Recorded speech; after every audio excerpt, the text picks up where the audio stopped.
पाठ 9। एक माँ की बेबसी। एक माँ की बेबसी नामक कविता कवि कुंवर नारायण जी के द्वारा लिखी गई है। कवि के द्वारा इस कविता में रतन नाम के एक अपंग लड़की जो बोलने में असमर्थ है बच्चे का मार्मिक चित्रण किया गया है। साथ ही साथ प्रस्तुत कविता में रतन की माँ की बेबसी का वर्णन भी भावात्मक रूप में हुआ है। न जाने किस अदृश्य पड़ोस से निकलकर आता था वह खेलने हमारे साथ। रतन जो बोल नहीं सकता था खेलता था हमारे साथ। एक टूटे खिलौने की तरह देखने में हम बच्चों की ही तरह था वह भी एक बच्चा, लेकिन हम बच्चों के लिए अजूबा क्योंकि हमसे भिन्न था। प्रस्तुत पंक्तियाँ कवि कुंवर नारायण जी के द्वारा रचित कविता एक माँ की बेबसी से ली गई है। इन पंक्तियों के माध्यम से कवि कहना चाहते हैं कि मेरे पड़ोस में रहने वाला रतन जो बोल नहीं पाता था वह हर दिन हम बच्चों के साथ खेलने आता था। जिस तरह कोई खिलौना टूटकर भी खिलौना ही कहलाता है, उसी प्रकार वह अपंग होकर भी हमारे ही तरह एक बच्चा था, लेकिन वह हमारे लिए एक अजूबा था क्योंकि वह हमसे अलग था।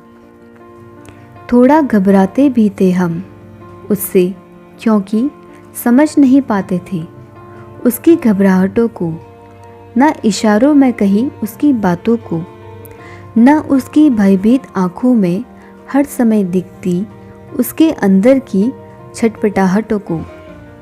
इन पंक्तियों के माध्यम से कवि कहना चाहते हैं कि हम रतन से घबराते भी थे क्योंकि उसकी घबराहटों को समझ नहीं पाते थे और न ही इशारों में उसकी बातों को समझना आसान होता था। उसकी भयभीत आँखों में जो व्याकुलता रहती थी उसे भी हम समझ नहीं पाते थे। जितनी देर वह रहता पास बैठी उसकी माँ निहारती रहती उसका खेलना। अब जैसे जैसे कुछ बेहतर समझने लगा हूँ उनकी भाषा जो बोल नहीं पाते हैं, याद आती रतन से अधिक उसकी माँ की आंखों में झलकती उसकी बेबसी। इन पंक्तियों के माध्यम से कवि कहना चाहते हैं कि जब तक रतन खेलता था उसकी माँ उसके पास बैठी रहती थी।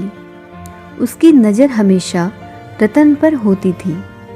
कवि उन दिनों छोटे बच्चे थे।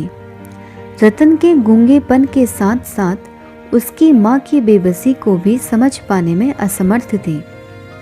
किंतु अब कवि बड़े हो गए हैं, जो बोल नहीं पाते, जो इशारों में अपनी भावनाओं को साझा करने की कोशिश करते हैं। ऐसे लोगों की बातें बढ़ती उम्र के साथ अब उनको सब कुछ बेहतर समझ आने लगा है। कवि कहते हैं कि मुझे अब भी रतन याद है, पर सबसे ज़्यादा वो बेबसी याद आती है जो उसकी माँ की आंखों में झलकती थी। शायद वह अपने बेटे की सुरक्षा और भविष्य को लेकर परेशान रहती थी। कविता के द्वारा इस कविता में रतन नाम के एक अपंग बच्चे का मार्मिक चित्रण किया गया है। साथ ही साथ प्रस्तुत कविता में रतन की माँ की बेबसी का वर्णन भी भावात्मक रूप में हुआ है।